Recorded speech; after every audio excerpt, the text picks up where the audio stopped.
Anche tu fai parte di un team sportivo e hai bisogno di un nuovo kit? Crea ora la tua identità insieme ad Inicri Sportswear. Avrai subito un 50% di sconto e il riassortimento a prezzo bloccato.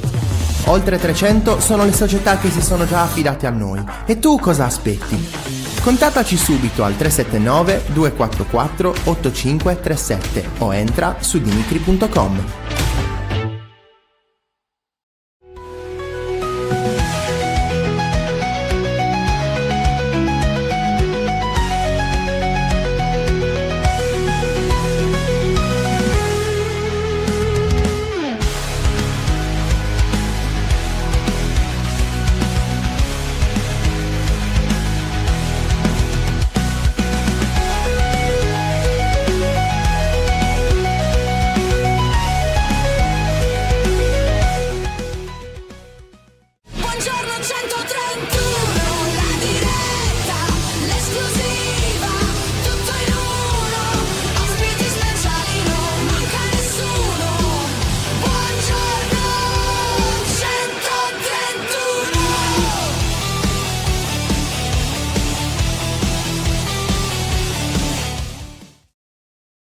Buongiorno e ben trovati, nuovo appuntamento con Buongiorno 131 estate, oggi martedì 16 giugno, il giorno dopo la conferenza di presentazione dei due direttori, ovvero Pietro Accardi, direttore sportivo del Cagliari, e Max Canzi, direttore responsabile del settore giovanile. In attesa che si colleghi anche Francesco, saluto tutti quanti, ben trovati. Buongiorno Gabri, buongiorno, ne parleremo dopo con Ivan che ricordiamo interverrà dalle 10:30, andremo un po' anche ad analizzare nel dettaglio quello che è stata la conferenza anche dal suo punto di vista, ma ovviamente prima ne parleremo con Francesco. Eccoti Ste, ben trovato, buongiorno ragazzi, buon martedì a tutti. Puntata ieri e stamattina, mi starei abituando, sì, sta riniziando, ma ve l'avevamo promesso, ci saremmo fermati qualche giorno, però è giusto andare anche in diretta nel momento in cui ci sono delle notizie, delle conferenze, insomma dare tutto quello che è il mondo del Cagliari e non solo, ma diamo anche il buongiorno a Francesco. Eccolo qua, ben trovato. Buongiorno, stai già dicendo fesserie dalla mattina presto? Beh, lo sai, mi mancava questo momento, quindi io ogni mattina, anche quando non sono in diretta, buongiorno 131, e mia moglie metto, sei pazzo. Quindi è proprio un dato di fatto. Ciao Dani, ben trovato. Cos'è che non ti torna? Ti sento male, aspetta che esco e rientro. Ecco, infatti immaginavo. Ah no, adesso ti sento, vedi, bastava dire... Vedi? Sì. Alla grande.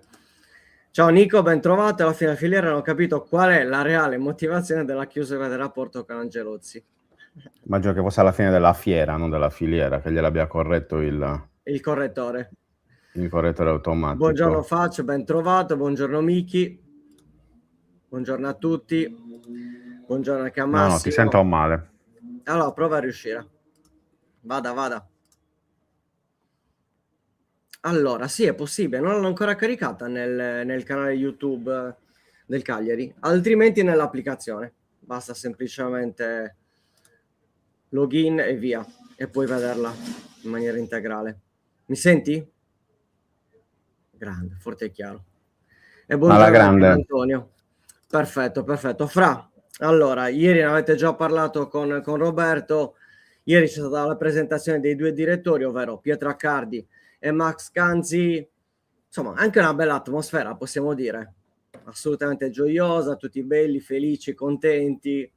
Però poi bisognerà capire quale sarà la movimentazione da parte del Cagliari, sia in entrata che in uscita.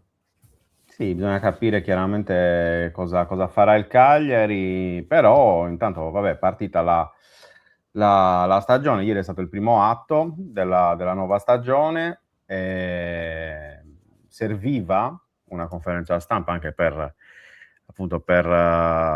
dare il là da quel punto di vista, ma chiaramente è presto. È ancora presto per poter capire effettivamente che direzione prenderà la stagione del Cagliari. Abbiamo conosciuto Pietro Accardi, sicuramente la prima impressione è positiva, almeno per quanto mi riguarda. Vabbè, poi Max Canzi, cosa aggiungere? Cosa aggiungere? Ha fatto una scelta di vita, perché di fatto la sua è una scelta di vita, perché rinunciare anche al ruolo di allenatore, lasciando una piazza molto importante del calcio italiano, tra le più importanti come Torino. È vero che allenava la Juventus Woman, però insomma, vi posso assicurare che non c'è niente da invidiare alla Juventus Men, ecco, diciamo così, a livello di organizzazione, a livello di ambizione, a livello di insomma, di quelle che poi sono anche le aspettative in casa Juve. Cioè, ieri si scherzava con Max, diceva se c'era il pareggio, quando tornavamo a casa con un pareggio sembrava di avere il morto in casa, quindi effettivamente questo spiega un po' anche l'esperienza della Juventus Woman, che appunto è stata positiva assolutamente per Max. 4 titoli, cioè non è roba da nulla in 2 anni praticamente, quindi in 2 anni, soprattutto poi in una società che è abituata a vincere, che insomma ha un museo solo praticamente per i titoli, quindi chiaramente questo è importante. Vedremo appunto poi il progetto lungo, quello con Max, 5 anni di contratto, l'idea anche di poter lanciare più avanti il progetto femminile, quindi insomma è chiaro che riparte una stagione nuova, una stagione con nuove ambizioni. Bisognerà capire appunto il percorso che poi farà la società, insomma, è stato solo il primo passo quello di ieri, dai.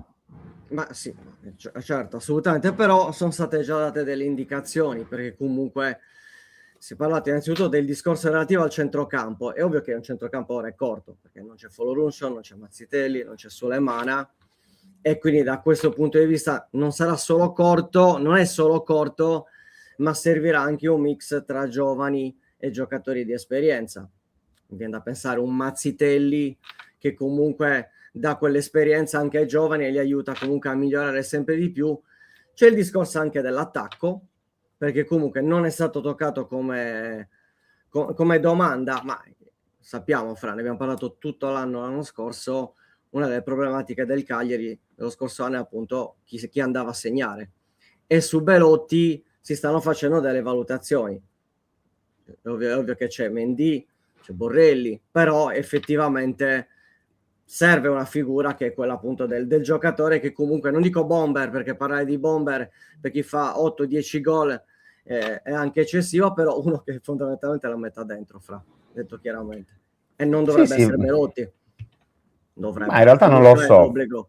In realtà non lo so.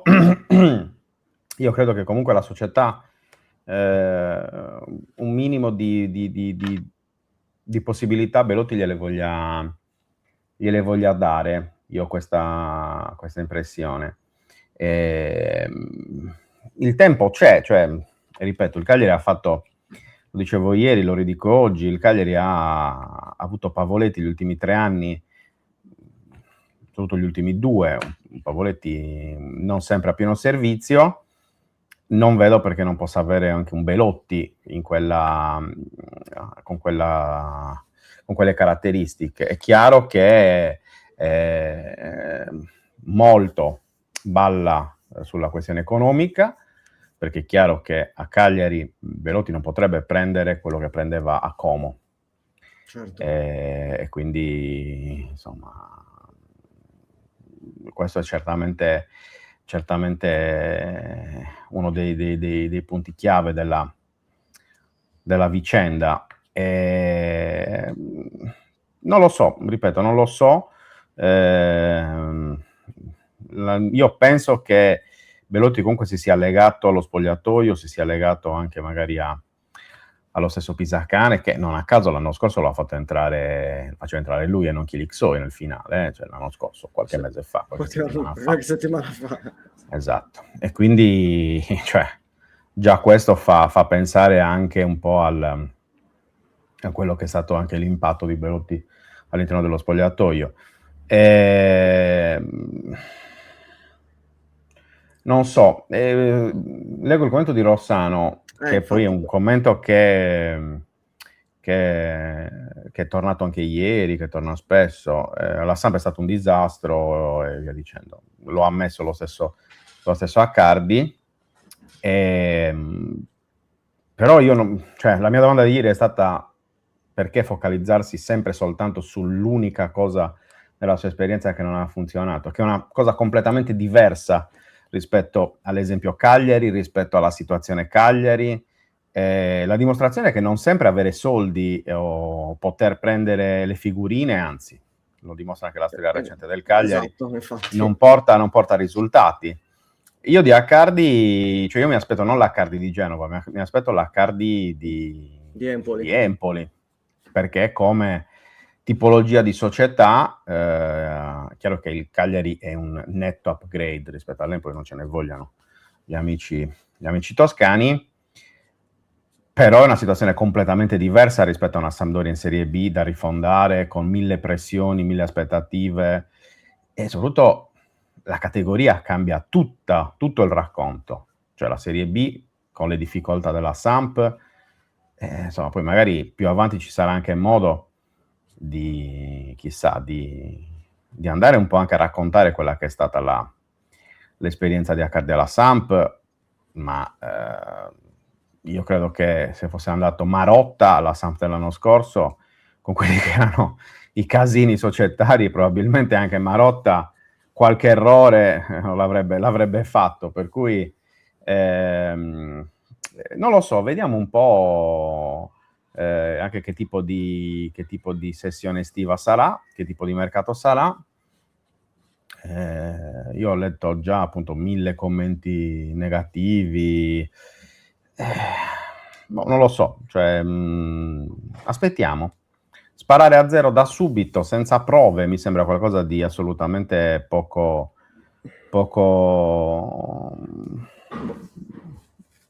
produttivo, ecco, diciamo. Vabbè, così. ma io non mi stupisco. Bisogna aspettare, bisogna aspettare e vedere quello che succederà. E appunto, come dice Nico, non che la Samp sia andata bene anche senza Accardi, anzi, quindi cioè, non lo so, la cosa positiva secondo me è il fatto che arriva un DS con molta voglia di rifarsi, un DS con la fame giusta di dimostrare, è uscito anche come commento. Esatto, con la fame giusta di dimostrare che non era quello di Genova, ma che, cioè, Accardi stava per andare a Napoli, vi ricordo. Sì, assolutamente. Qualche anno fa. Ecco, e quindi magari vorrà far vedere che il vero Accardi era quello di Empoli in rampa di lancio, tutto. Poi Empoli l'ha lasciata perché in quel momento aveva dato tutto, cioè dopo 8 anni, dopo quella salvezza all'ultima giornata, dopo comunque risultati molto buoni per una piazza. È stato più in Serie A che in Serie B, attenzione. Da quando è andato via Accardi è stata una retrocessione, una quasi retrocessione dalla Serie B alla Serie C. E sono anche problemi a livello societario, quindi insomma non è una situazione semplice a Empoli. Non è quell'isola felice di qualche stagione fa. Ecco. E quindi, ripeto, vediamo cosa saprà fare. È un dirigente giovane, un dirigente con la voglia di rifarsi. Bisognerà capire quanto effettivamente, quanto margine di manovra avrà, quanto margine di manovra reale avrà, e che tipo anche di budget gli verrà messo a disposizione, perché poi per il mercato chiaramente cambia tutto, nel senso che nel momento in cui tu devi fare un certo mercato con determinate logiche, ieri è stato detto cercheremo di ripartire dallo zoccolo duro, cercheremo di alzare il livello, cercheremo di migliorare il nostro percorso, sì. Il che vuol dire verosimilmente potrebbe anche voler dire non ci saranno cessioni importanti, quindi restano tutti i big. E se restano tutti i big, se poi devi migliorare, devi alzare il livello, bisogna capire anche che tipo di mercato vai a fare, cioè che tipo di giocatori vai a cercare, che tipo di disponibilità economica poi tu hai a livello appunto di budget da poter investire sul mercato. E quindi anche su quello secondo me si valuteranno le capacità di Accardi, cioè in base a quello che saprà fare con quello che gli viene dato a disposizione. Quindi, assolutamente. Però c'è anche da dire questo, Fra, è ovvio che l'anno che ha fatto il Cagliari ha dimostrato che è una squadra che comunque può essere appetibile per i giovani, perché è una squadra che ti dà la possibilità al giovane di giocare. Questo non è scontato in Serie A. Quindi da questo punto di vista può essere anche la ricerca, è stato detto, la ricerca del giovane che comunque vede Cagliari come una possibilità e non solo come una rampa di lancio, perché poi hai visto anche nel momento in cui si è parlato di palestra, contentissimo ovviamente Tommaso Giolini, però effettivamente è stato di passaggio. Il Cagliari non ha guadagnato praticamente niente dalla miglioria da parte di Palestra, che è netta, perché se è vero che si dice ah sì, perché Palestra era sicuramente un giocatore che si sapeva che sarebbe diventato bravo, intanto devi trovare l'allenatore che lo mette in campo, intanto devi trovare anche, devi provarlo effettivamente, perché a parole siamo tutti bravi, ma poi effettivamente sul campo bisogna capire qual è la reale validità di quel giocatore, la continuità, non era così scontato. Effettivamente il Cagliari ha potenziato Palestra e praticamente non ci ha guadagnato niente. Questo l'ha fatto capire Giulini. Ci ha guadagnato una salvezza, però. Sì, certo. Ci ha guadagnato una salvezza che non è assolutamente banale con un progetto, però a livello con una squadra economico giovane. non è entrato niente. Non è entrato niente direttamente da Palestra, ma ti entrano quelli della salvezza dell'anno successivo, cioè ti entra la possibilità di continuare a fare la Serie A, diritti TV e tutte queste cose qui. Anche il fatto comunque di aver fatto una stagione comunque di valorizzazione Certo. di determinati giocatori che nel caso in cui dovessero partire partiranno a cifre più alte rispetto a quelle a cui li ha acquistati. Cioè, secondo me lì sì, ok, il fastidio per non aver monetizzato Palestra e lo capisco, ci mancherebbe, però Palestra è stato fondamentale, cioè senza Palestra Palestra è anche lo specchietto per le allodole, nel senso, per chi vuole venire a Cagliari. Bravissimo, cioè l'anno prossimo tu puoi dire beh guarda cosa hanno fatto con Palestra, certo. vado a Cagliari, esatto, perché a Cagliari ho lo spazio e la possibilità di far vedere quelle che sono le mie insomma anche le mie capacità e le possibilità. Poi sul discorso delle cessioni, cioè c'è un passaggio fondamentale che giustamente sottolineava Bizio, se non sbaglio, prima, fa vedere, esatto, questa qua, cioè quando Accardi dice vogliamo tenere, poi dice però i matrimoni si fanno in due. Sì. Cioè vuol dire che noi puntiamo a trattenere tutti, poi se il giocatore X vuole legittimamente andare a giocarsi qualcosa di più importante che la salvezza a crescere con il Cagliari, cioè noi siamo qui a disposizione per valutare eventuali offerte. Cioè, bisogna sempre ricordarsi una cosa, l'ho detto ieri, lo ripeto anche oggi, perché ogni tanto leggo dei commenti che veramente mi lasciano un po' esterrefatto. Non l'ha detto il medico che è un giocatore che ha giocato bene un anno a Cagliari, poi necessariamente voglia restarci anche l'anno prossimo.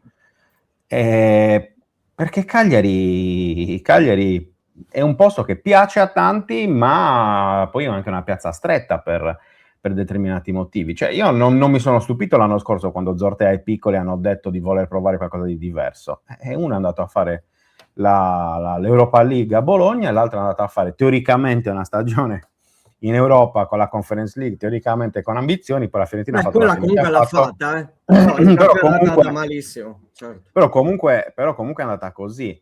Cioè io questa cosa sinceramente non lo so, in un momento in cui il Milan è una squadra in cui determinati giocatori non vogliono più stare per andarsene fuori dall'Italia, cioè, onestamente non mi stupisce che ci possa essere anche qualche dubbio da parte dei big del Cagliari a restare a lungo a Cagliari. Cioè, poi sarò che sono estremamente razionale su queste cose, però io sinceramente non mi stupisco di tutto questo.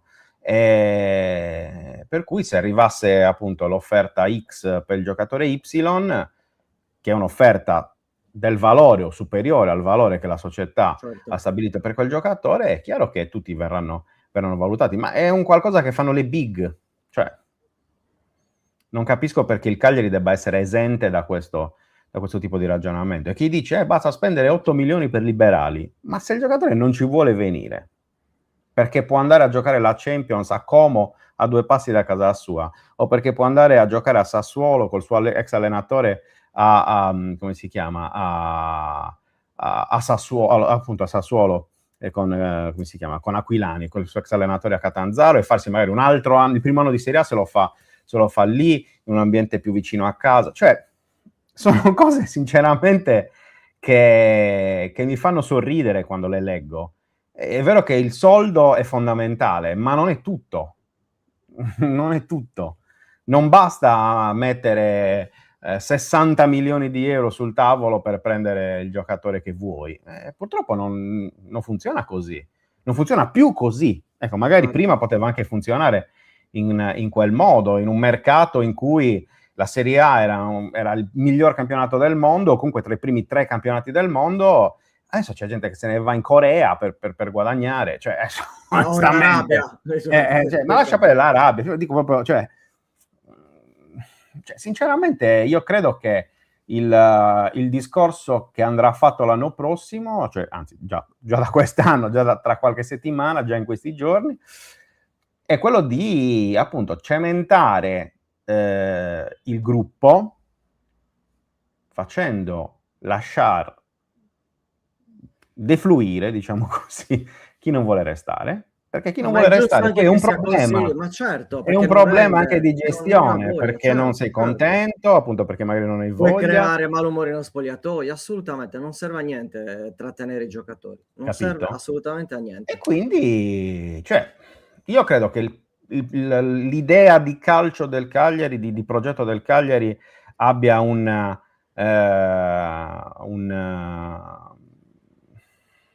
orizzonte appunto triennale, quinquennale, come ha detto anche ieri Giulini. Poi tutto questo noi stiamo facendo un ragionamento che in qualche modo prescinde dal ruolo e dalla presenza degli americani, perché ieri la mia domanda a Giulini è stata, credo, precisa, un po' lunga, ne parleremo tra poco con Ivan Paone, però è stata, credo, abbastanza circostanziata, cioè non c'era molto spazio per scappare. Poi la risposta è stata abbastanza esatto, però la domanda era precisa, cioè, secondo me. E il fatto che non ci sia stata una risposta netta, e che l'unica risposta sarà un mercato da Cagliari coerente con quello che è il Cagliari, via dicendo, secondo me non vuol dire che gli americani sicuramente non metteranno un euro sul mercato estivo, o che lo stesso Giulini non decida di mettere l'extra, no? L'extra bonus, diciamo così, sul mercato in entrata. Dalle sue parole non emerge quello. E poi ricordiamoci che c'è ancora il discorso stadio in piedi, che è in piedi, no, ma dico, cioè è in piedi nel momento caldo anche per il mercato. Cioè, chi ci dice che se tra un mese, cioè il 16 luglio, quindi quando mancherà ancora un mese e mezzo alla fine del mercato estivo, l'iter per lo stadio venga effettivamente concluso e quindi venga tra metà, fine luglio, inizio agosto, comunque finalmente vengano messi i paletti per la prima gara di demolizione dei lavori della demolizione del vecchio Sant'Elia, quindi sarà il primo vero passo ufficiale verso la costruzione del nuovo stadio. Chi vi dice che magari gli americani non dicano: signori, visto che lo stadio sta partendo, Okay, certo. ok?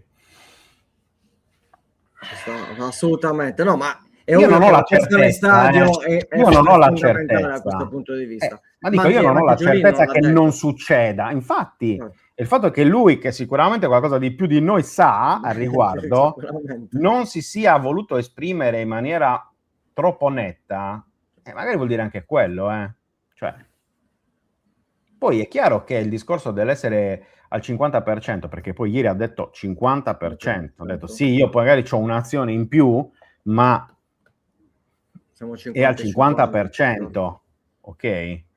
E quindi non lo so, cioè è chiaro che sarà un'estate interessante, ecco, Da da tutti quel i punto punti di di vista, vista. sia societario che della squadra, Esatto, ma ovviamente. sarebbe stato peggio, secondo me, se non ci fosse stata questa situazione. Cioè che Cioè, non ci sarebbe stato il discorso dello stadio, dici? no, in generale, cioè io, sarà che è una mia forma mentis, però io amo il potenziale, cioè mi piace l'idea del potenziale, ok? Il potenziale qua è molto diverso rispetto agli ultimi anni, È chiaro Assolutamente. che ora, alle 10:32 di martedì 16 giugno, stiamo commentando quello che stiamo commentando, c'è una situazione in cui ancora non si capisce, non si sa al 100%, però magari veramente tra una settimana, tra 2 settimane cambia di nuovo tutto. Cioè io non vedo sinceramente, ecco, non lo so, io ho meno dubbi rispetto all'anno scorso, ecco. Beh, certo, l'anno scorso era Onestamente ho stata meno dubbi rispetto a un anno fa, certo, l'anno all'anno scorso scorso. in generale c'era il cambio di allenatore, il cambio di direttore sportivo, non c'era comunque un socio, quindi comunque la situazione era molto più nebulosa e molto più nuova. Quest'anno, discorso stadio che comunque sta avanzando, perché questo è un dato di fatto, l'allenatore è rimasto tale, è quello che è cambiato il direttore sportivo. Quindi, e poi c'è anche comunque il discorso ancora più generale sull'arrivo di Max Canzi e quindi c'è anche tutta un'idea relativa al settore giovanile e al calcio femminile. Queste sono tutte assolutamente novità e Giulini l'ha detto chiaramente, voglio arrivare ai playoff con l'Under 20. Quindi sì, poi vabbè, anche lì bisognerà effettivamente capire, Cioè, quindi vediamo. Comunque vedo che ci ha Lo facciamo raggiunto entrare. Ivan. Dacci Aspetta l'ok, che... Ivan. Aspetta, c'ha scritto è l'unico che usa la chat privata Esatto. di StreamYard. Grande Ivan. Mi Grande vedete? Sì, Ivan. sì, sì, sì, sì. Ti vediamo, Ivan. Aspetta. Dai, fallo entrare, vediamo. Eccolo. Eccolo, ti senti? Sì, signore. Eccoti Come qua. stiamo? Buongiorno, dottor Grande Paone. Ivan. Molto bene. 2 pollici. Allora, Grande. intanto mi aspetto delle doverose scuse per la Ecco. battuta di ieri. Allora, perché, diciamo, ecco. immagino stiate parlando della conferenza stampa di ieri, no? Esatto. Intanto il dato più significativo, secondo me, è che è stato stabilito il nuovo record mondiale di durata di una domanda. Ecco. Maledetto. Va, Ma non è vero, va a Francesco Aresu. ma non è Ne vero. daremo un premio per questo. Era più lunga la risposta di Giulino. Anziché il 41enne o poco più a Cardi ci fosse stato il 70enne Angelotti, si sarebbe addormentato. 41enne sono io, Accardi è più grande. Accardi è più grande di 44. me. Ma ha resistito, ha avuto a un certo momento gli è calata la palpebra, poi si è ripreso. Infatti mi ha anche chiesto Francesco, perché si era dimenticato nel frattempo il nome Era all'inizio. Va bene, al di là di questo ovvio inizio, no? Ti chiedo, Ivan, un commento su quella che è stata la conferenza di ieri. Più che altro, più che il commento, cosa ti lascia? Cioè, che sensazione, che impressione ti lascia in vista di questa nuova stagione? Va bene, Io credo che il passaggio, allora era la presentazione di Accardi e Canzi, e dopodiché il protagonista è diventato Giulini, ma questo è inevitabile. Si presenta il presidente, c'è poco da fare, insomma. Io dico solo una cosa, ricordo che un po' di anni fa a San Paolo, dopo un Napoli-Cagliari, parlò De Laurentiis, post partita in conferenza stampa, e nessun altro del Napoli si presentò in sala stampa, compreso l'allenatore, perché si accendono i riflettori sul presidente e si spengono su tutti gli altri. Quindi Giulini è diventato il protagonista, e secondo me il passaggio, come dire, più vibrante è stato quello sullo stadio. Si è lamentato pesantemente di 10 anni di ritardo, e io immagino quello che ha dovuto sopportare la società per cercare di portare a termine questo progetto. E poi secondo me quello che come dire, mi ha colpito la rumorosa assenza degli americani, per ovviare. I bravi ragazzi, amici, colleghi dell'ufficio stampa e dell'organizzazione hanno allestito un set cinematografico all'americana con gigantografie di Accardi e Canzi, illuminazione stile Vasco Rossi, cuscini rosso e blu, eccetera, ma in realtà non c'era traccia di questi americani. L'operazione è arrivata sino a portare Maurizio Fiori, socio indiano, rappresentante del fondo americano, sino al 49%, e là sono rimasti. Voi capite, voi sapete, come sanno tutti, che avere il 49% di una società significa contare come il 2 di picche quando la briscola è denari, cioè niente.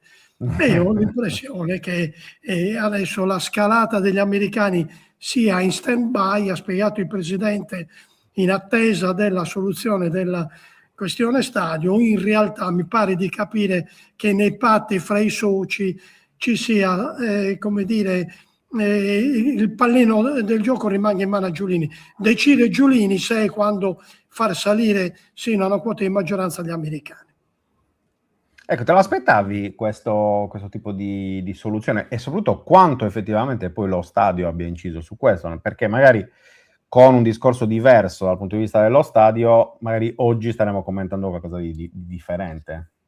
Allora, io non me lo aspettavo quando le prime notizie pubblicate da Milano Finanza stabilivano una serie di passaggi che erano quelli entro il 31 di maggio, la conquista o l'acquisizione, meglio, del 49% della società, e poi entro il 30 giugno il passaggio in maggioranza degli americani.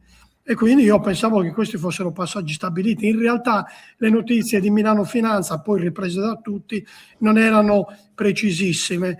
Gli step erano diversi, patti parasociali che rimangono segreti, riservati, evidentemente stabilivano qualcos'altro.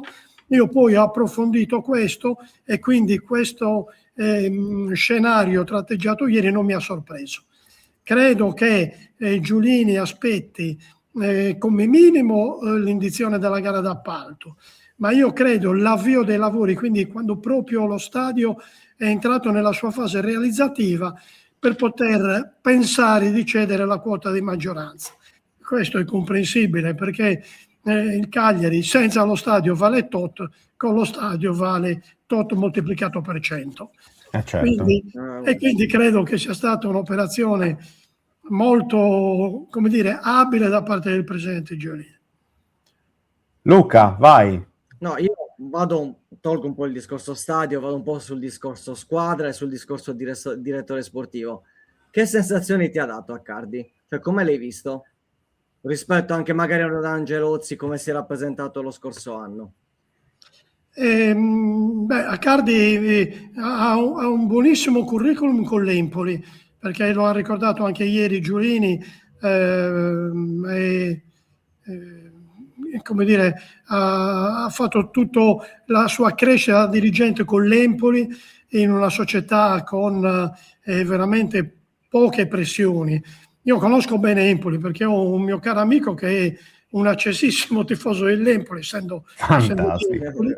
Sì, sì, è un enologo, un bravissimo enologo che lavora molto anche in Sardegna, si chiama Alberto Antonini, non so anche farne il nome. Ma mi sembra giusto. È tifosissimo dell'Empoli, anche. ma è tifoso al punto che va in trasferta a seguire l'Empoli nei settori ospiti, pur potendosi permettere naturalmente di comprare il posto in tribuna centrale in qualsiasi stadio italiano. Col figlio va nei settori ospiti, con addosso la maglia dell'Empoli. Sto parlando di un signore di quasi 60 anni, non sto parlando Giusto, di ragazzi. giusto.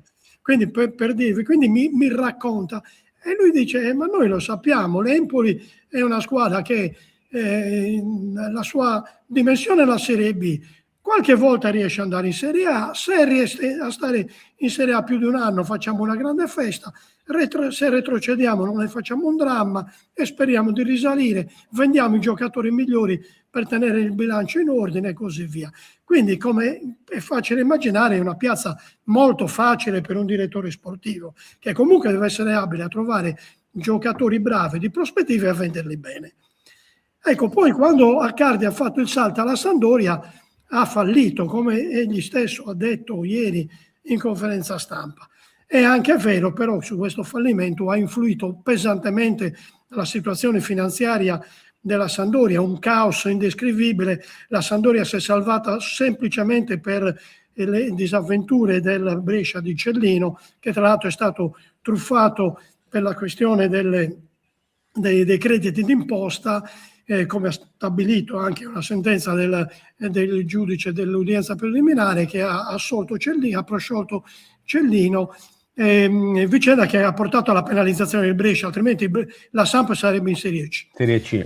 E quindi insomma è difficile valutare Accardi in questa situazione. L'impressione è buona, mi sembra un direttore sportivo giovane, grintoso, di prospettiva, che si esprime bene, che ha concetti chiari in testa. E poi però bisogna vederlo sul campo.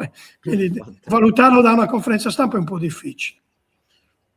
Però ti ha dato buone sensazioni, almeno dal punto di vista comunicativo. Beh, quello senz'altro molto empatico, ecco, molto empatico, ha stretto un po' di mani quando è arrivato, ha chiamato Francesco per nome, Francesco, abbiamo dovuto aprire le porte perché l'ego di Francesco non stava... Poi si immagina, puoi immaginare proprio, puoi immaginare. No, invece, sempre su Accardi, c'è stato un passaggio che prima stavamo commentando e chiedo anche a te, quando ha detto... al di là ovviamente del prezzo per fare nomi bla bla bla, però sulle eventuali cessioni dei giocatori dei big, ha detto noi vogliamo tenere lo zoccolo duro, poi è chiaro che i matrimoni si fanno in due, quindi della serie chi non vuole restare ce lo dica in maniera tale che poi si possa organizzare il tutto. Secondo te c'era un messaggio a qualcuno o era preventivo, cioè della serie lo dico ora e vale per tutti in maniera tale che poi ci sia chiarezza?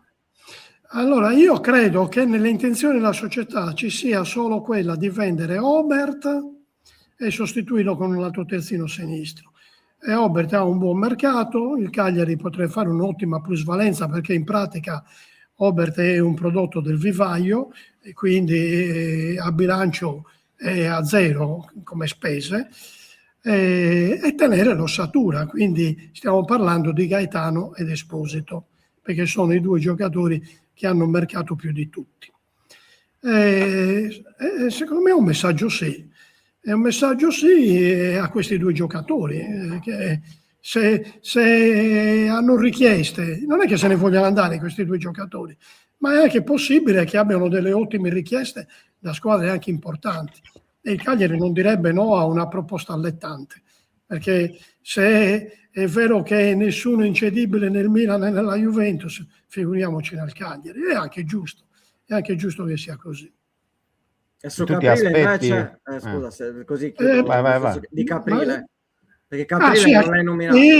Sì, anche Caprile Gaetano Esposito, cioè una mia dimenticanza. Okay. Ma non c'è bisogno di rimproverarmi. Che cazzo? Mamma mia, non si può guarda, sbagliare. è proprio Mamma maleducato mia. Luca Di Leonardo, veramente una persona. Adesso lo facciamo stare zitto da qui fino alla fine della puntata. Ivan, è una promessa.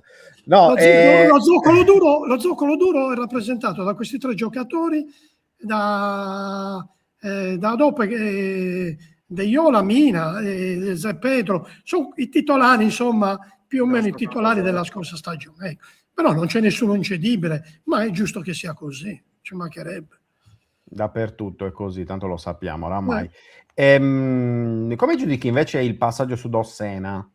Che si è fermato, ha cercato le parole giuste, no?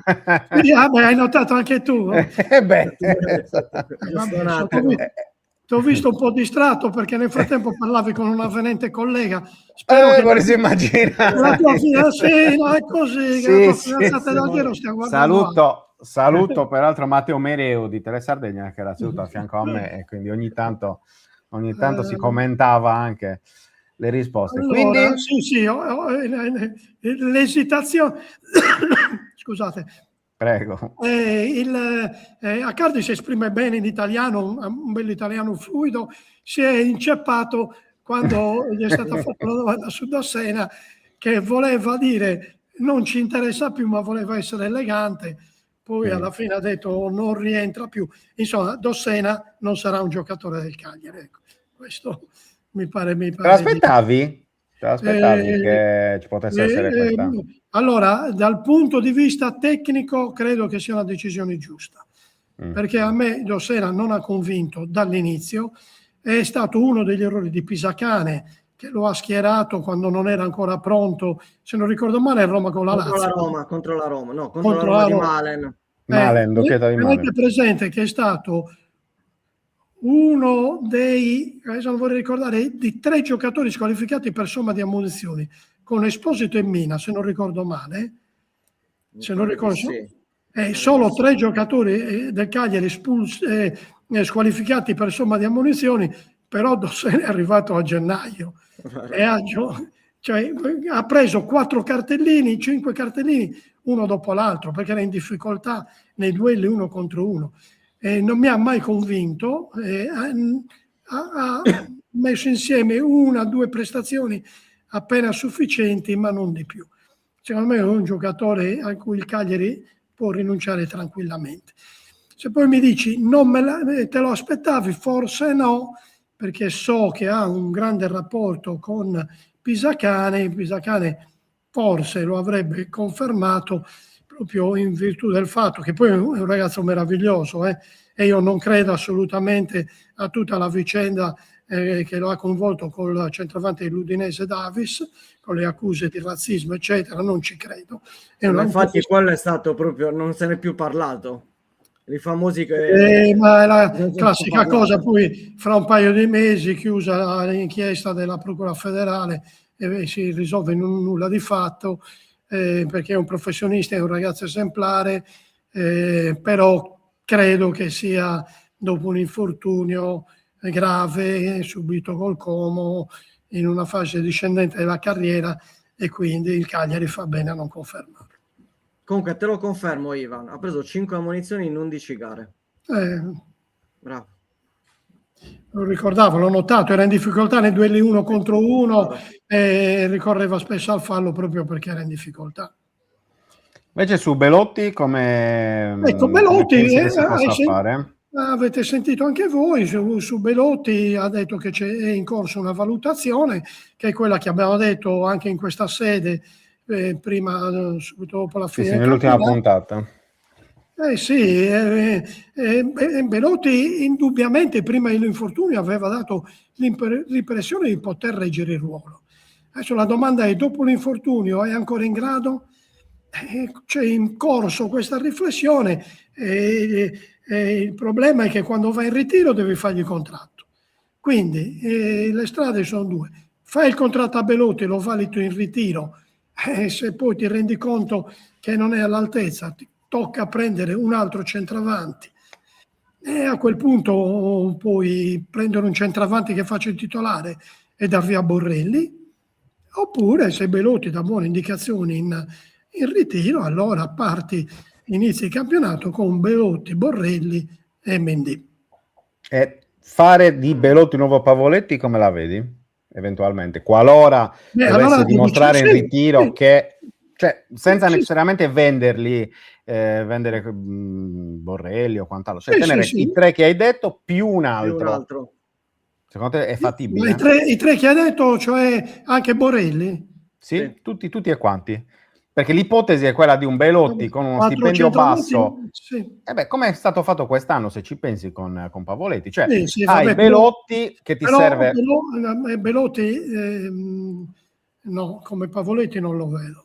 No, neanche a Ma livello di non lo vedo. spogliatoio Insomma, comunque... vabbè ragazzi, ma allora se Belotti è giocatore non può fare il Pavoletti, se non è giocatore è meglio non tenerlo.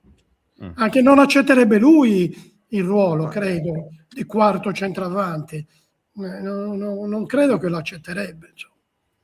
Bisogna vedere, guarda, tanto secondo me sarà il campo come sempre a dare le risposte. Cioè, se è un giocatore che a livello fisico dimostra di poter reggere, credo che con il giusto stipendio Guarda, è anche un Belotti che vuole restare a Cagliari. Immagino che lui voglia restare a Cagliari. Guarda, allora, secondo me le ipotesi sono due. Belotti è in buona condizione ed è centravanti titolare.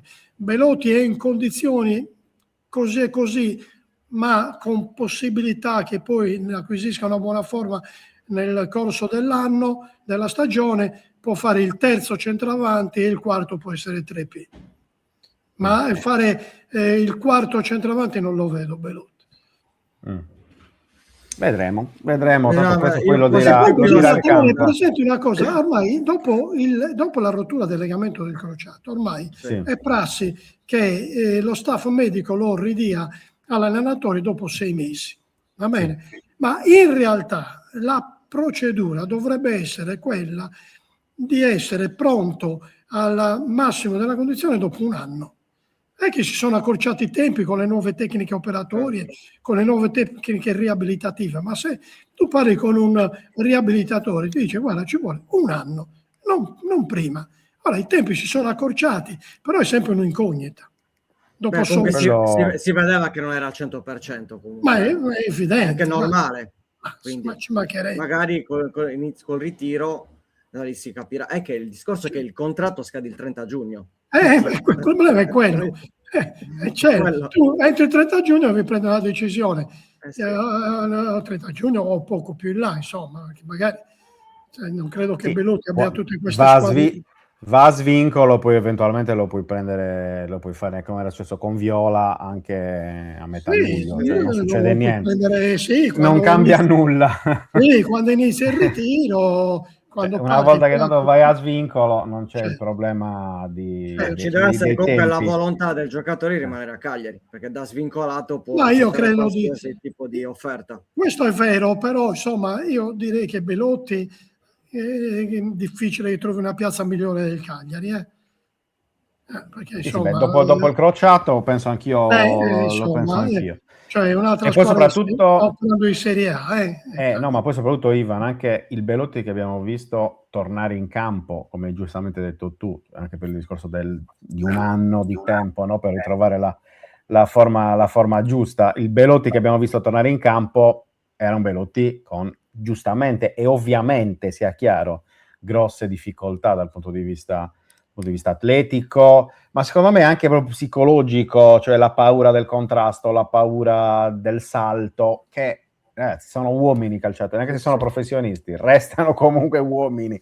Quindi la paura ce l'ha Luca Di Leonardo quando gioca il lunedì sera a calcio a 7, di farsi male, così come c'era Andrea Belotti che ha fatto il calciatore professionista. Una volta che ti fai male, poi la paura purtroppo ti entra e ti resta qua, cioè non se ne va mai via, In tanti stanno scrivendo di... Luca come Belotti proprio non si può sentire. No, ma Luca è un terzinaccio, Belotti non c'entra niente con Luca. Cioè Luca è un terzinaccio sinistro che però ha il gol nelle sue caratteristiche. Come Idrissi. Sì, uguale, proprio uguale di Idrissi. No, intanto stiamo chiedendo di Kingston, Ivan, esatto. no? Che chiaramente è uno dei giocatori una delle operazioni che ha fatto il Cagliari in questa estate, è stato controriscattato, ricordiamolo, dalle 16 del RID, che hanno pagato 750.000 euro, il Cagliari ne ha aggiunto 250.000, quindi di fatto 1 milione tra una cosa e l'altra. Secondo te lo tengono? Ma non credo, un pochino di mercato credo lo vende il Cagliari, così a Penso naso anch'io. mi pare di capire che possa andare così. Va bene, Penso anch'io. una buona, può fare una buona discreta plusvalenza, va bene, il giocatore credo che non sia giocatore da Serie A, detto sinceramente. Vedremo. Luca? Una buona Serie B o una Serie A di livello un po' inferiore, come è stato il campionato austriaco, ha fatto un buonissimo campionato. Okay, comunque fuori dall'Italia, ecco. Fuori dall'Italia, sì.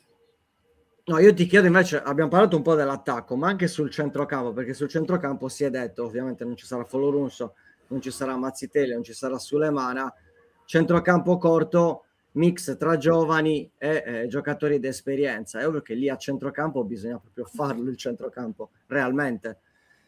Quindi...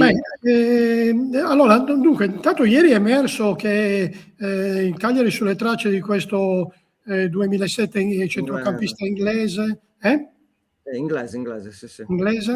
In realtà non sappiamo se è inglese, ha detto dall'Inghilterra. Dall'Inghilterra, sì, infatti potrebbe anche non essere inglese. Sì. Comunque da una squadra della Premier League inglese. Un ragazzo di 19 anni, però Giulini ha fatto un passaggio molto importante su questo. Un ragazzo di 19 anni della Premier viene in Italia solo per fare il titolare, cioè non per giocare solo per giocare in Serie A, non per andare in primavera. Quindi il Cagliari sta seguendo il giocatore per inserirlo nella rosa di prima squadra, anche se ha 19 anni, insieme all'altro 19enne dell'Inter, di cui non mi ricordo il nome, che ha quel cognome tedesco, aiutatemi. Berenbrook, però ne ha 21. 21 nel 2005. Che è un po' più grande, sì, che è un po' più grande, e questi potrebbero essere 2 rinforzi per il centrocampo, udite a Matteo Prati, che qua ti volevo. Anche a me un file con il pensiero, non solo file con è che fate sempre le stesse domande, che quindi Luca è uguale, guarda, è una roba incredibile, io non so più come fare, Iva, non so più come fare. Non fate così, risparmiamo anche tempo che voi dilungate. Veramente. Ritorna Prati, che secondo me il progetto su Prati è questo. Torna Prati, in ritiro viene valutato e viene valutato soprattutto la volontà del giocatore, che se resta a fare il secondo di Gaetano, per me è un'ottima operazione, perché adesso Prati, a cui è stata gettata la croce addosso, non è che sia l'ultimo dei giocatori di Serie A, insomma, ha giocato anche qualche buona partita col Torino, che è una squadra anche di livello superiore, almeno dal punto di vista teorico, come storia, tradizione e possibilità rispetto al Cagliari. Quindi può essere un'ottima riserva di Prati se accetta il ruolo. Ecco che il centrocampo possiamo iniziare a delinearlo con i 3 che ci sono già a dopo, Gaetano e De Iola, i 2 giovani che potrebbero arrivare, Prati, 6 centrocampisti, aggiungi Liteta. Non so, te l'ho detto che fai le stesse domande. Te l'ho Liteta.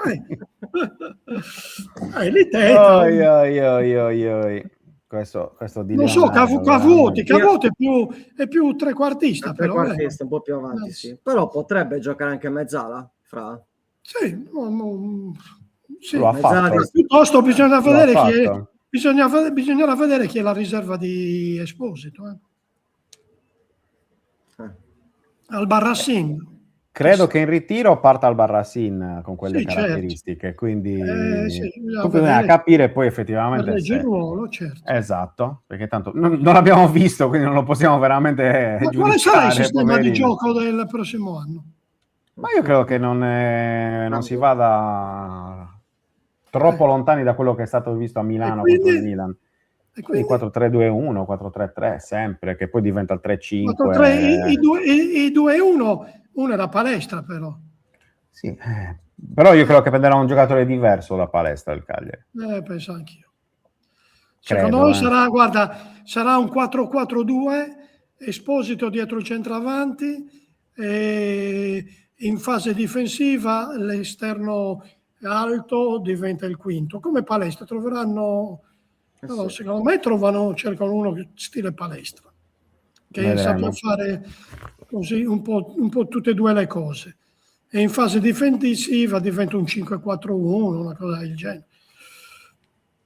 Vedremo, appunto, vedremo. Tanto bisogna aspettare un altro mesetto, perché tendenzialmente il 22 inizia il ritiro in Alta Val Camonica a Ponte di Legno Temu. Verosimilmente una settimana prima il Cagliari si ritroverà ad Assemini per la prima settimana, così insomma, tra vari test. Credo che ci sia comunque anche del lavoro fatto effettivamente ad Assemini, un po' come era successo con Ranieri e con Nicola. La differenza rispetto all'anno scorso è stata quella che il Cagliari di fatto non aveva lavorato prima di andare in montagna, ma il ritiro era anticipato, era una settimana prima rispetto a quest'anno.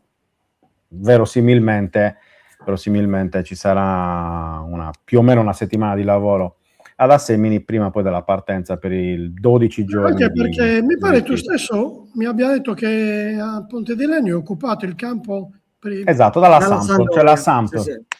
La settimana prima l'anno scorso era il contrario, era prima il Cagliari, esatto. La Samp, e quest'anno prima la Samp e poi il Cagliari. E non a caso l'amichevole con la Samp si fa il secondo giorno di ritiro in montagna, che è una cosa stranissima, perché Ivan, tu che qualche ritiro l'hai visto, no? È strana del come fatto cosa. Che la Sampdoria è là. Esatto. Di solito la prima partita si fa con i boscaioli del posto. Mi ricordo un anno a dove eravamo, non a Vipiteno, a Brunico. Prima partita amichevole con i giocatori del posto, di cui 3/4 erano giocatori di hockey su ghiaccio. La partita fu più di scontri fisici che di calcio giocato. Questi non temevano niente, non sapevano giocare a pallone, ma il contatto fisico lo reggeva. Gli piaceva, diciamo. Sì, erano lì che non aspettavano altro. No, credo bene. No, l'anno scorso in realtà il Cagliari ha fatto l'amichevole con l'Ospitaletto, un allenamento congiunto qualche giorno prima con ragazzi del posto, ma non era neanche stata, se vi ricordate, classificata come amichevole vera e propria. Sì. E di poi solito ci furono si fa per dare un contentino ai ragazzi del certo, posto. certo, ma è anche giusto. Per loro è un'esperienza indimenticabile. Ovviamente. Succedeva anche ai tempi di Pei, io mi ricordo con la Rotaliana, mitica Rotaliana, o il Real Vicenza, che era l'amichevole con gli svincolati, perché gli svincolati stranieri che si iscrivevano in questo Real Vicenza, in cui c'era Scuravi nella dirigenza, e anche lì, Ivan, giusto per ricordare il discorso di scontri fisici, mi ricordo amichevoli abbastanza animate, perché questi ragazzi volevano mettersi in luce a tutti i costi, perché erano in Italia per cercare un ingaggio, e quindi volevano fare di tutto per farsi vedere, perché in quelle partite c'erano tanti osservatori anche di altre squadre, procuratori, e quindi insomma sicuramente da quel punto di vista c'era molta voglia. Va bene, Ivan, mi sa che abbiamo terminato le domande. No, ti chiedo di Canzi, perché di Canzi non abbiamo ancora parlato. In chiusura anche su Canzi. Non ne abbiamo parlato. Se tu fai una conferenza stampa con Giuliano Accardi, Canzi, che mi ha fatto un'ottima impressione, io non lo conoscevo, perché ai tempi in cui lui era a Cagliari io facevo altro, una persona a modo, una persona con le idee chiare, mi sembra di grandi capacità, che non ha risposto alla mia domanda quando io gli ho chiesto se è vero, come hai detto, che il settore giovanile serve per far crescere i giovani come calciatori e come uomini, per poi trasferirli in prima squadra. Ha senso che nel campionato primavera ci siano le retrocessioni? Lui ha detto è così, e dobbiamo saper accettare quello che è. Per me è una cosa assurda che ci siano le retrocessioni in primavera, perché poi va a finire che si esonerano gli allenatori, il risultato prevale sulla ricerca del gioco, sulla ricerca della crescita, però credo che in questo disastrato calcio italiano sia il male minore. Va detto una cosa, che sulle retrocessioni è cambiato molto il sistema rispetto al passato, perché prima c'erano i famosi 3 gironi del campionato primavera, adesso hanno fatto un unico girone di Serie A, chiamiamolo così, anche se poi ci sono anche squadre di Serie B, che è il Primavera 1, poi c'è il Primavera 2, poi a scendere c'è anche il Primavera 3, Primavera 4, ma quelli sono chiaramente per le società dalla Serie C in giù.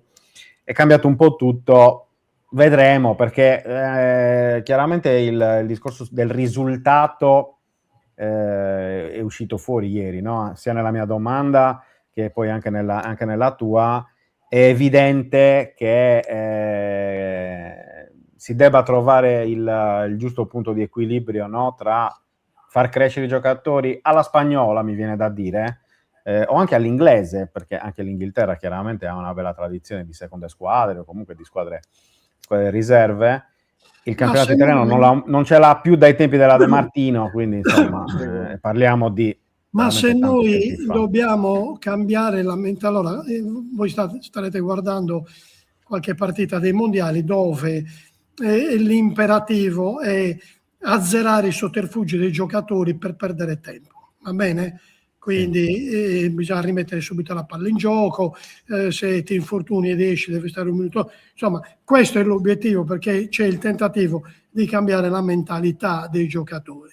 Ma se tu in primavera, dove i controlli non sono quelli che possono esserci in Serie A, perché non c'è VAR, non c'è tutte quelle telecamere, eccetera. Se tu ai giocatori non insegni che il risultato è una cosa secondaria, che è meglio, che sono più importanti altri aspetti. Ma quanto pensi che impieghi un giocatore alla primavera a perdere 30 secondi per battere una rimessa laterale? Ma è normale. È normale che sia Anzi, così. se non lo fai, vuol dire che non sei scafato, ecco. Ma, Questo è il discorso. cioè, è il messaggio che dai ai giocatori, che dobbiamo salvarci, ma io sto a terra e mi rotolo. Certo. Io sto a terra e mi rotolo.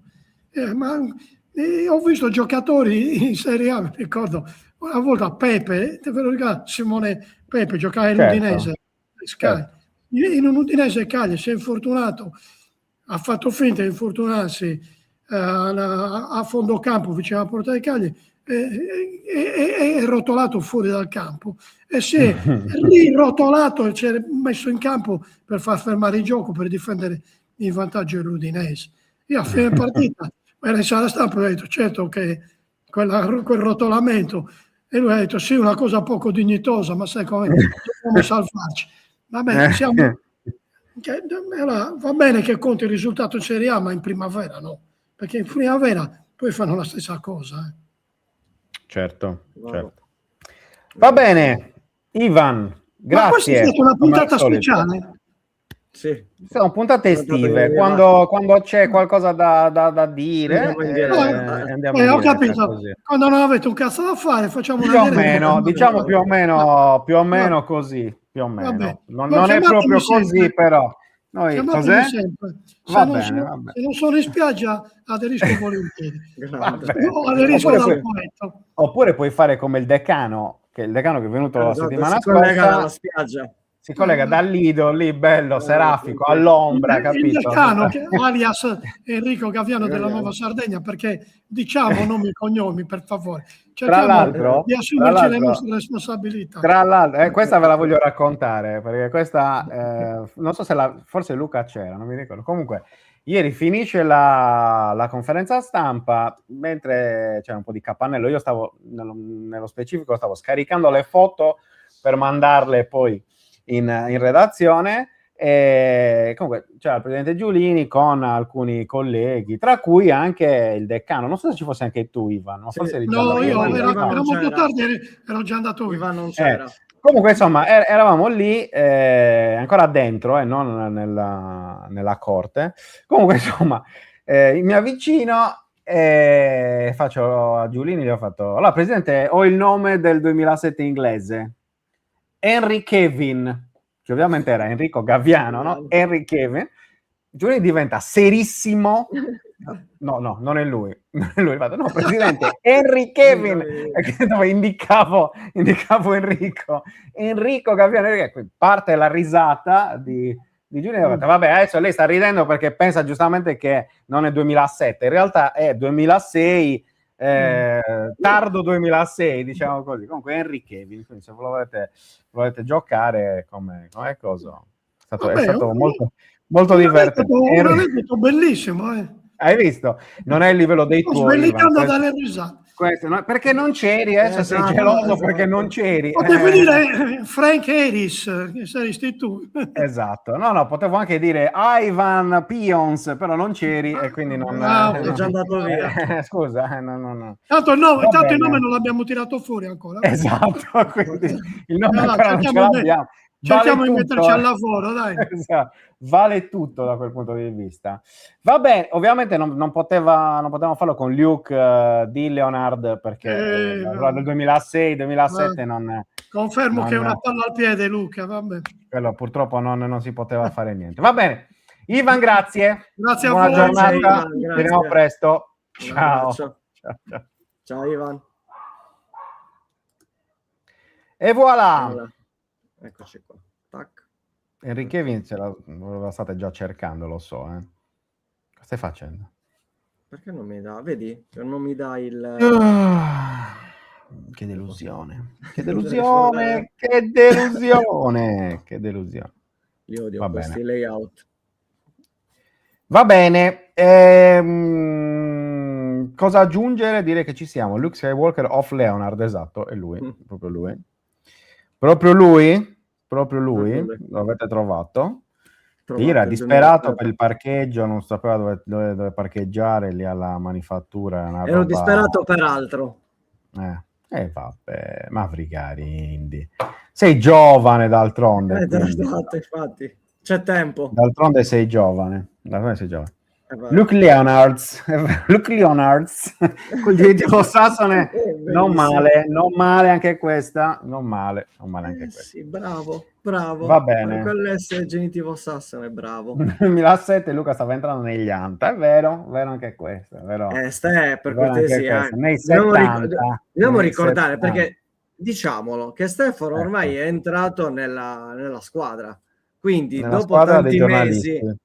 Sì, che poi ormai di giornalisti non c'è più nessuno, questa è la realtà, quindi mettiamola a questo punto di vista. Quindi grazie Ste perché ci ha salvato diverse volte ed è un gran bel giocatore, bravo.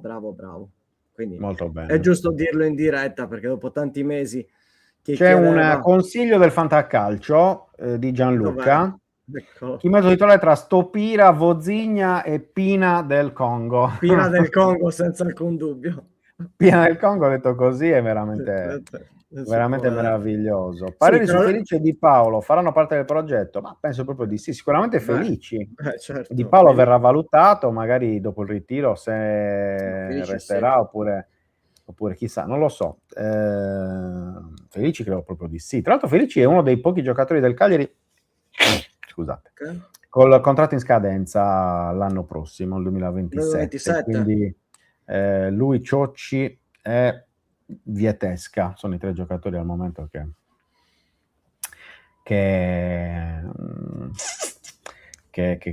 sono in scadenza, quindi mi aspetto anche che ci possa essere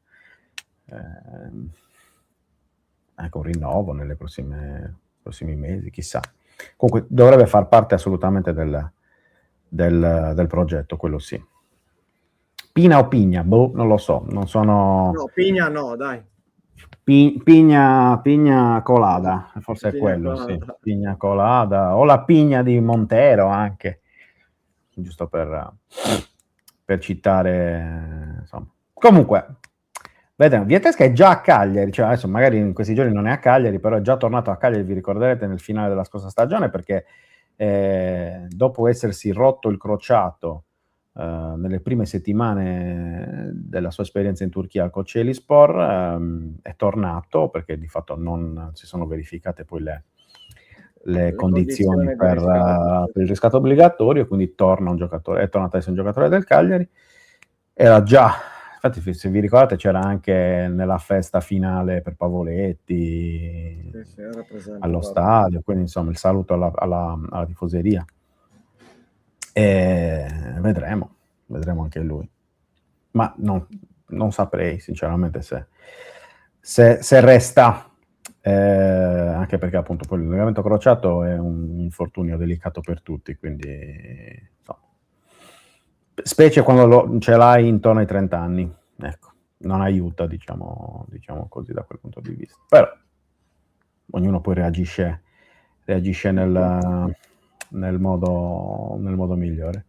Quando arriva Pina, Questo è il nuovo. lo Quando arriva Mina, sa Luca Di Leonardo, che ha la sua agenda, quindi giocatori dai mondiali io non sto seguendo molto, devo essere sincero, perché io qualcosa ho visto, però è ancora presto. orari sfasati mi Sì, stanno... Ho visto giusto quella Brasile-Marocco che era a mezzanotte, il giorno dopo l'ho pagata maledettamente, quindi... Te ne so 80 anni, cioè è chiaro che poi la paghi. Però era una bella partita, un bel primo tempo, no? Un primo tempo, secondo tempo un po' mi stavo addormentando. No, io ieri ho visto distrattamente il Belgio con avevo la TV accesa, quindi non è che... Ma non è che stavo guardando l'unica... No, in realtà nessuna partita ho guardato con attenzione. L'unica che ho visto dall'inizio alla fine è... l'ho detto ieri, Germania-Curaçao. Hai visto quel 7-1? Ah. Sì, ma mentre facevo altro, mentre lavoravo, e quindi insomma, ripeto, non mi sono dedicato con troppa attenzione, ecco. Però no, ci sono partite interessanti, partite un po' meno scontate, tanti pareggi, anche stanotte ho visto l'Iran. Diciamo che il livello è proprio... Questo ti fa capire tante cose su quello che bisogna a livello nazionale. Il livello dovrebbe migliorare, perché è qualcosa di non essere presenti in Italia, per chi come noi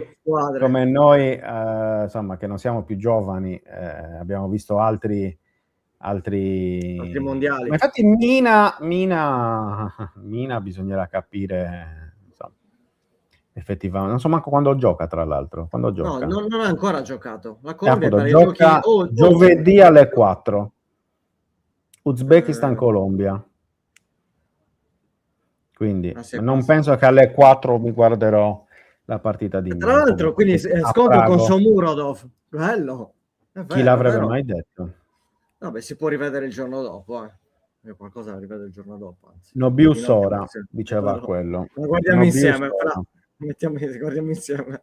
Va bene, ragazzi. Allora, grazie per essere stati con noi questa mattina. Grazie a chi recupererà la diretta. Vedremo. Grazie anche al rinnovo. C'è stato anche un rinnovo dell'abbonamento che l'ho perso prima. Eccolo qua. Claudio, grazie mille, grazie a te Claudio. Grazie, chiaramente ho visto ci sono stati anche nuovi abbonati, quindi ricordatevi come sempre, semplicemente l'abbonamento vi dà la possibilità anche di entrare nel canale Telegram e in questo periodo ancora di più c'è tanta interazione con Stefano Cirina che comanda tutto, quindi se volete conoscere Cirina DJ a casa ti andremo.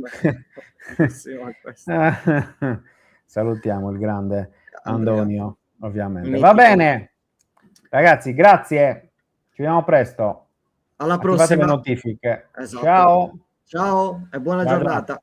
Ciao. Sigla.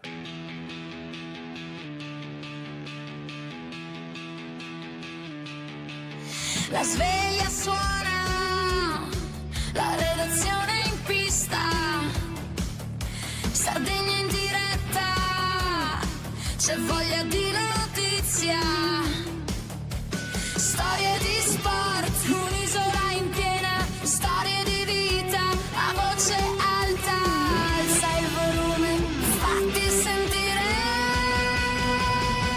Buongiorno 131, la diretta, l'esclusiva, tutto in uno, ospiti speciali, non manca nessuno. Buongiorno 131.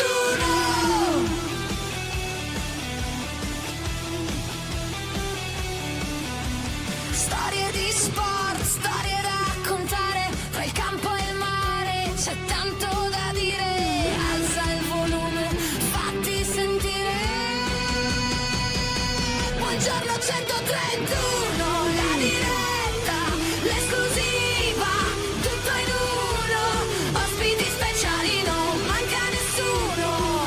Buongiorno 131.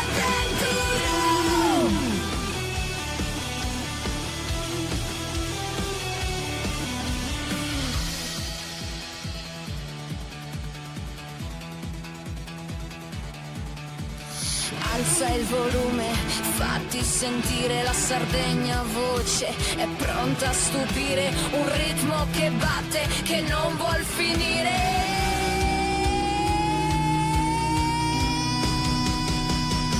Buongiorno 131, la diretta, l'esclusiva, tutto in uno, ospiti speciali, non manca nessuno. Buongiorno 131.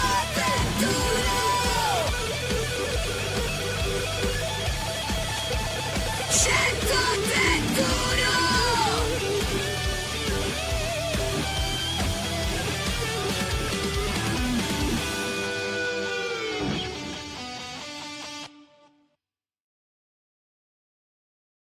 Anche tu fai parte di un team sportivo e hai bisogno di un nuovo kit? Crea ora la tua identità insieme a Dinicri Sportswear. Avrai subito un 50% di sconto e il riassortimento a prezzo bloccato. Oltre 300 sono le società che si sono già affidate a noi. E tu cosa aspetti?